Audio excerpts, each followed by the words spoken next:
Operation के जो 72 घंटों से ज्यादा वक्त तक चला और बड़ी सफलता सुरक्षा कर्मियों को मिली है। जी हां, 16 से ज्यादा नक्सलियों को गरियाबंद में मार गिराया है सुरक्षा बलों ने। उसके बाद जश्न का माहौल देखने को मिला। एक रिपोर्ट आप सबको दिखाते हैं।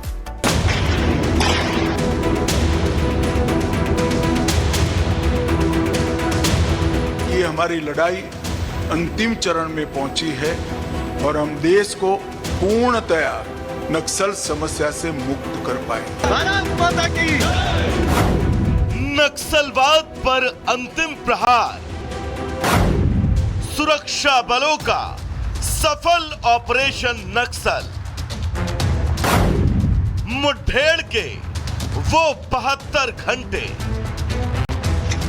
बीते 3 दिनों से जिस ऑपरेशन की सफलता के लिए पूरे देश में चर्चा थी, वो सघन ऑपरेशन खत्म हुआ। छत्तीसगढ़ के गरियाबंद के वो सघन घने जंगलों में 3 दिन गोलियों की तड़तड़ाहट के बीच ऑपरेशन नक्सल की सफलता की कहानी लिखी गई। स्याह जंगलों के बीच लगभग 20 से 25 नक्सली सामने थे और सुरक्षा बलों की एक बड़ी टीम ने नक्सलियों को चारों तरफ से घेर रखा था। लगभग 72 घंटे तक ये ऑपरेशन चला और आखिरकार सुरक्षा बलों ने लगभग सभी नक्सलियों को ढेर कर दिया। साथ ही 2 नक्सलियों की बॉडी भी घने जंगलों को चीरते हुए अपने साथ ले आए। टीम को इन नक्सलियों के पास से AK-47, लोहे के पाइप, कारतूस, मोर्टार, जनरेटर, ऑक्सीजन सिलेंडर, पानी, जूस की बोतल, दवाएं, बैग, नोट्स और किताबें बरामद की गई हैं। इस सफल ऑपरेशन को अंजाम देने के बाद जब सुरक्षा बलों की वापसी हुई तो उनका उत्साह मानो 7वें आसमान पर था। और हो भी क्यों ना, इतने जटिल ऑपरेशन को इतनी जटिल परिस्थिति में सफल अंजाम देना बेहद चुनौतीपूर्ण था, लेकिन सुरक्षा बलों ने वो कर दिखाया। भारत माता की जय। भारत माता की जय के उद्घोष के साथ सुरक्षा बलों ने इस ऑपरेशन नक्सल के सफल होने का जश्न मनाया। माता की, भारत माता की।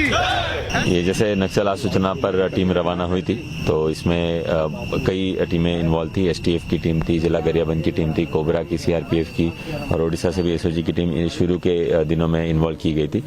तो इसमें संयुक्त अभियान किया था और इसमें नक्सलियों का काफ़ी बड़ा डेरा था। 20 से 25 की संख्या में होने की आसूचना थी, जिसमें इन लोग की अपने सुरक्षा बलों की टैक्टिकल मैन्यूवरिंग के कारण ये सफलता मिली।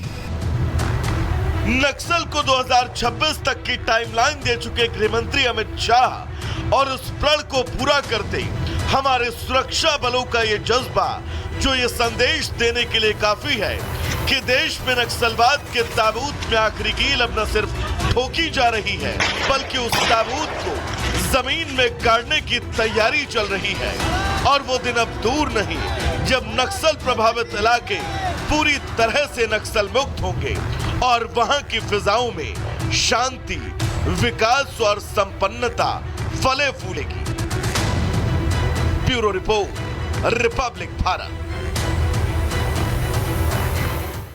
तो चलिए दर्शकों, अब आगे बढ़ेंगे और बात भारतीय सेना के शौर्य की करेंगे। दरअसल भारतीय सेना ने महाराष्ट्र के नासिक में एक अभ्यास किया है जिसकी शानदार तस्वीरें आपकी टीवी स्क्रीन पर हैं। दरअसल नासिक के देवलाली आर्टिलरी फायरिंग रेंज में यह अभ्यास किया गया है। अभ्यास में भारतीय तोपों ने अपनी मारक क्षमता का प्रदर्शन किया।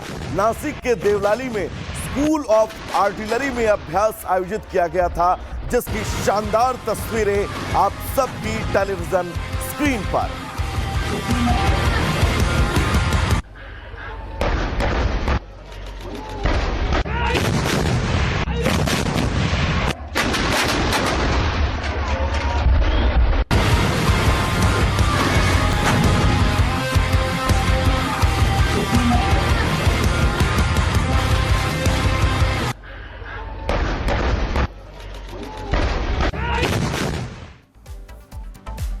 और अब बात हिंदू राष्ट्र की बात करने वाला बाबा बागेश्वर यानी पंडित धीरेन्द्र कृष्ण शास्त्री की। जी हां, पंडित धीरेन्द्र कृष्ण शास्त्री ने महाकुंभ में वायरल हो रही रील्स को लेकर अब ताजा बयान दिया है और कहा कि हमारा महाकुंभ आखिर रील्स पर क्यों टिका हुआ है, हमें इस बात पर फोकस करना चाहिए कि भारत कैसे हिंदू राष्ट्र बनेगा। पूरी खबर इस रिपोर्ट के जरिए।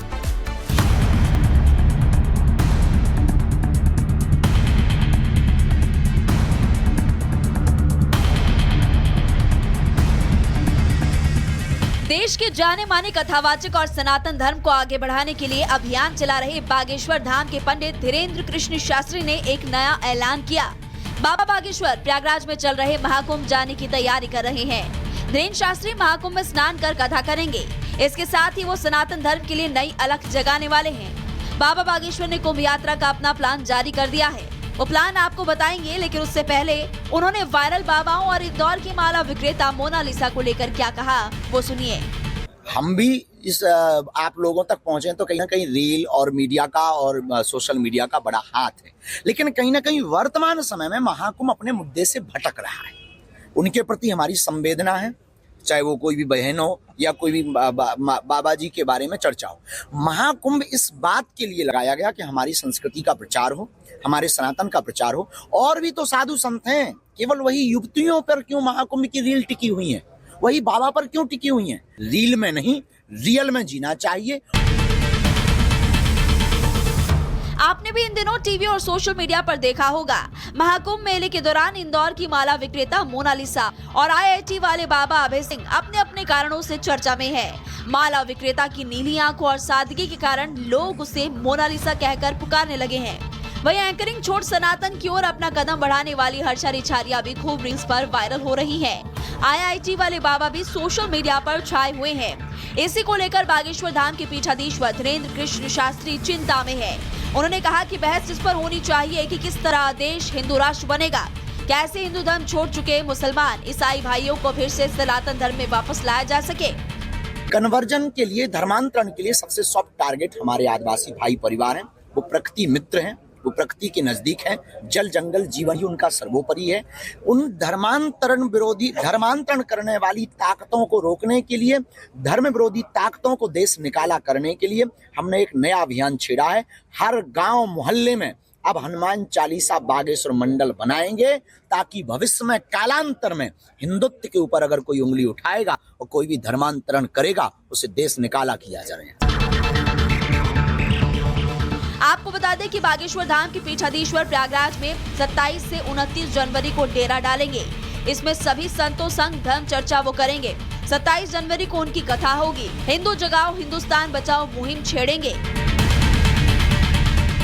बाबा बागेश्वर ने भक्तों सहित धर्म प्रेमी सनातनियों से महाकुंभ में पहुंचने का आह्वान किया है।